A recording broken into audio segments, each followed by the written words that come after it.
السلام علیکم ورحمۃ اللہ وبرکاتہ۔ الصلاۃ والسلام علیک یا رسول اللہ وعلی آلک واصحابک یا رسول اللہ صلی اللہ تعالیٰ علیہ وسلم۔ محترم سامعین و ناظرین، نماز کے فرائض کا بیان چل رہا ہے، جس میں سے آپ 3 فرائض پڑھ چکے، تکبیر تحریمہ، قیام اور قرات۔ آج نماز کا چوتھا فرض یعنی رکوع کے بارے میں ہم جانیں گے۔ رکوع کی تعریف کیا ہے؟ رکوع کی تعریف ہے کہ یعنی اتنا جھکنا کہ ہاتھ بڑھائے تو گھٹنے تک پہنچ جائے، کم سے کم اتنا جھکے کہ ہاتھ بڑھے تو گھٹنے تک پہنچ جائے۔ یہ رکوع کا ادنا درجہ ہے۔ ادنا درجہ اور کامل درجہ سمجھے، جیسے ہم مسجد میں داخل ہوتے گیٹ تک ہم آ گئے تو کم سے کم ہم مسجد میں پہنچ گئے، تو یہ ادنا درجہ ہے۔ اور اگر ہم پہلی صف تک آ جاتے ہیں تو یہ کامل درجہ ہے، یعنی ہم پوری طرح مسجد میں آ گئے۔ تو اسی طرح اگر اتنا جھکا کہ صرف ہاتھ گھٹنے پر آ گیا تو یہ ادنا درجہ ہے، اور اگر پیٹھ سیدھی کر کے اور ہاتھ یوں گھٹنے کو پکڑ لے تو یہ کامل درجہ ہے۔ تو رکوع یعنی اتنا جھکنا کہ ہاتھ بڑھائے تو ہاتھ گھٹنے کو پہنچ جائے، تو یہ رکوع کا ادنا درجہ ہے۔ رکوع کا کامل درجہ یہ ہے کہ پیٹھ سیدھی بچھا دے، بالکل ایک دم پیٹھ سیدھی بچھا دے۔ رکوع ہمارے نبی صلی اللہ علیہ وسلم اور آپ کی امت مرحومہ کے خصائص سے ہے کہ بعد اسرا یعنی معراج عطا ہوا، بلکہ معراج کی صبح کو جو پہلی نماز ظہر پڑھی گئی تب تک رکوع نہ تھا۔ اس کے بعد عصر کی نماز میں اس کا حکم آیا اور حضور صلی اللہ علیہ وسلم اور صحابہ کرام رضوان اللہ تعالی علیہم اجمعین نے ادا فرمایا۔ کہنے کا مطلب یہ ہے کہ رکوع اس سے پہلے کسی اور امتیوں میں یہ رکوع نہیں تھا۔ اولاً جب نماز کا تحفہ معراج کی رات کو ملا تو رکوع نہیں تھا۔ جب اس کی نماز ملنے کے بعد ظہر کی سب سے پہلی نماز پڑھی گئی تھی، اس وقت تک بھی رکوع نہیں تھا، لیکن عصر کی نماز میں اس کا حکم آیا تو آقائے دو عالم صلی اللہ علیہ وسلم اور صحابہ کرام رضوان اللہ تعالی علیہم اجمعین نے ادا فرمایا۔ رکوع کے متعلق اہم مسائل۔ مسئلہ: ہر رکعت میں صرف ایک ہی رکوع کرے، اگر بھول کر 2 رکوع کیے تو سجدہ سہو واجب ہے، یعنی ہر رکعت میں ایک ہی رکوع کرنا ہے، لیکن اگر کسی نے 2 رکوع کر لیے تو آخر میں سجدہ سہو اس کو کرنا ضروری ہے۔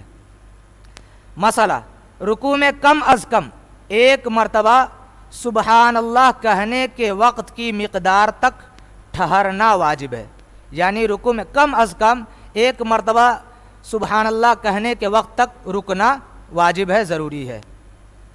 مسئلہ: رکوع میں 3 مرتبہ سبحان ربی العظیم کہنا سنت ہے، 3 مرتبہ سے کم کہنے میں سنت ادا نہ ہوگی، اور 5 مرتبہ کہنا یہ مستحب ہے۔ مسئلہ: رکوع میں سبحان ربی العظیم کہتے وقت عظیم کی زو کو خوب احتیاط سے ادا کریں، یعنی اس کو تلفظ سے ادا کریں۔ کچھ لوگ زو کی بجائے جیم ادا کرتے ہیں، یعنی عظیم کے بجائے عجیم پڑھتے ہیں، اور یہ سخت گناہ ہے، کیونکہ عظیم اور عجیم کے معنوں میں زمین اور آسمان کا فرق ہے۔ یعنی جب ہم رکوع میں جائیں اور جو تسبیح پڑھتے ہیں سبحان ربی العظیم، تو اس کی جو زو ہے اس کو ہم صحیح سے ادا کریں۔ اگر ہم اس کی جگہ جیم ادا کرتے ہیں تو معنی بدل جائے گا اور ہم گویا کے گناہ کے مرتکب ہو جائیں گے۔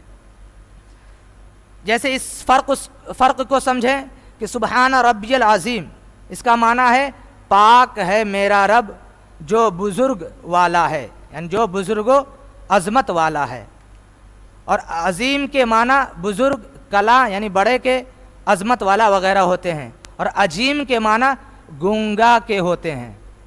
تو گویا کہ اگر ہم تھوڑی سی بے احتیاطی برتتے ہیں تو گویا کہ ہم بہت بڑا گناہ کر بیٹھتے ہیں۔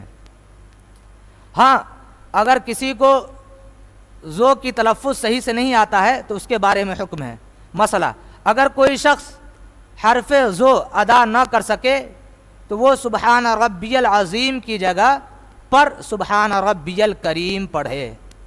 اگر وہ صحیح سے ادا نہیں کر پا رہا ہے تو سبحان ربی العظیم کی جگہ سبحان ربی الکریم پڑھے رکوع میں۔ مسئلہ: رکوع میں جانے کے لیے اللہ اکبر کہنا سنت ہے، یعنی سورہ فاتحہ کے بعد کوئی سورت پڑھی اگر ہم رکوع میں جائیں گے تو اس کے لیے اللہ اکبر تکبیر کہنا یہ سنت ہے۔ مسئلہ مردوں کے لیے سنت ہے کہ رکوع میں گھٹنوں کو ہاتھ سے پکڑیں اور ہاتھ کی انگلیاں خوب کھلی رکھیں، یعنی ہم جب گھٹنے رکوع میں جائیں گے تو ہاتھ سے اس گھٹنے کو یوں پکڑیں گے اور یہ انگلیاں جو ہے کھلی رکھیں گے، کشادہ رکھیں گے، ملا کر نہیں رکھیں گے۔ مسئلہ عورتوں کے لیے سنت یہ ہے کہ رکوع میں گھٹنوں کو ہاتھ سے نہ پکڑیں بلکہ گھٹنوں پر ہاتھ رکھیں اور ہاتھ کی انگلیاں کشادہ نہ کریں، یعنی مردوں کے لیے تو حکم یہ ہے کہ گھٹنے کو پکڑیں اور ہاتھ کشادہ رکھیں، لیکن عورتوں کے لیے حکم یہ ہے کہ صرف ہاتھ کو گھٹنے پر یوں رکھیں اور انگلیاں ملی ہوئی ہوں، کشادہ کرنے کی ضرورت نہیں ہے، یہ عورتوں کے لیے ہے۔ مسئلہ مردوں کے لیے سنت ہے کہ حالت رکوع میں، یعنی رکوع کرنے کی حالت میں ٹانگیں سیدھی رکھیں، بالکل ٹانگ سیدھی رکھنا ہے۔ اکثر لوگ رکوع میں ٹانگیں کمان کی طرح ٹیڑھی کر دیتے ہیں، یہ مکروہ ہے۔ جیسے عام طور پر آپ دیکھتے ہوں گے کچھ لوگ ایسے یوں رکوع کرتے ہیں، تو اس طرح رکوع نہیں کرنا چاہیے بلکہ بالکل ٹانگیں سیدھی ہونی چاہیے۔ تو مردوں کے لیے سنت ہے کہ حالت رکوع میں ٹانگیں سیدھی رکھیں۔ اکثر لوگ رکوع میں ٹانگیں کمان کی طرح ٹیڑھی کر دیتے ہیں، یہ مکروہ ہے۔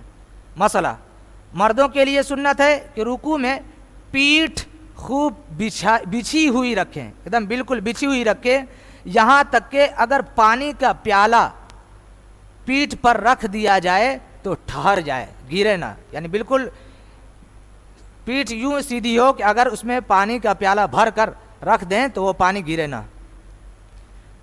حدیث شریف میں ہے کہ ابو داؤد، ترمذی، نسائی، ابن ماجہ اور دارمی نے حضرت ابو مسعود رضی اللہ تعالی عنہ سے روایت کی کہ حضور اقدس صلی اللہ علیہ وسلم فرماتے ہیں کہ اس شخص کی نماز ناکافی ہے، یعنی کامل نہیں ہے، جو رکوع و سجود میں پیٹھ سیدھی نہ کرے، یعنی نماز تو ہو جائے گی لیکن آپ کی کامل نماز نہیں ہوگی۔ کامل نماز کب ہوگی؟ جب آپ رکوع میں بالکل پیٹھ سیدھی کریں گے اور سجدہ میں بالکل پیٹھ سیدھی کریں گے، تبھی کامل نماز ہوگی۔ مسئلہ مردوں کے لیے سنت ہے کہ رکوع میں سر نہ جھکائے اور نہ اونچا رکھے بلکہ پیٹھ کے برابر ہو، جیسے آپ کا پیٹھ بالکل بچھا ہوا ہے اور برابر میں ہے تو سر کو نہ اٹھائے اور نہ نیچا رکھے بلکہ بالکل پیٹھ کے برابر میں رکھنا ہے۔ مسئلہ عورتوں کے لیے سنت ہے کہ رکوع میں تھوڑا جھکے، یعنی صرف اتنا جھکے کہ ہاتھ گھٹنوں تک پہنچ جائے اور پیٹھ بھی سیدھی نہ کرے اور گھٹنوں پر زور نہ دے بلکہ محض ہاتھ رکھ دے اور ہاتھ کی انگلیاں ملی ہوئی رکھے، پاؤں بھی جھکے ہوئے رکھے، مردوں کی طرح ٹانگیں خوب سیدھی نہ کرے، یعنی بالکل مرد کیا بالکل مخالف اس کا اپوزٹ، یعنی بس اتنا جھکے کہ ہاتھ گھٹنے پر چلا جائے اور گھٹنے کو پھر پکڑنا نہیں ہے، اس پہ زور نہیں دینا ہے، یہ عورتوں کے لیے ہے، اور ہاتھ بالکل اس کی انگلیاں جو ہے اس کی ملی ہوئی رہے، اس کو کشادہ کرنے کی ضرورت نہیں ہے۔ مسئلہ رکوع سے اٹھتے وقت ہاتھ نہ باندھنا بلکہ لٹکے ہوئے چھوڑ دینا سنت ہے، یعنی رکوع میں گئے اور اس کے بعد جو ہم سمیع اللہ لمن حمیدہ کہتے ہوئے جو کھڑا ہوتے ہیں تو اس وقت ہاتھ کو باندھنا نہیں ہے، ہاتھ کو لٹکے ہوئے چھوڑ دینا ہے۔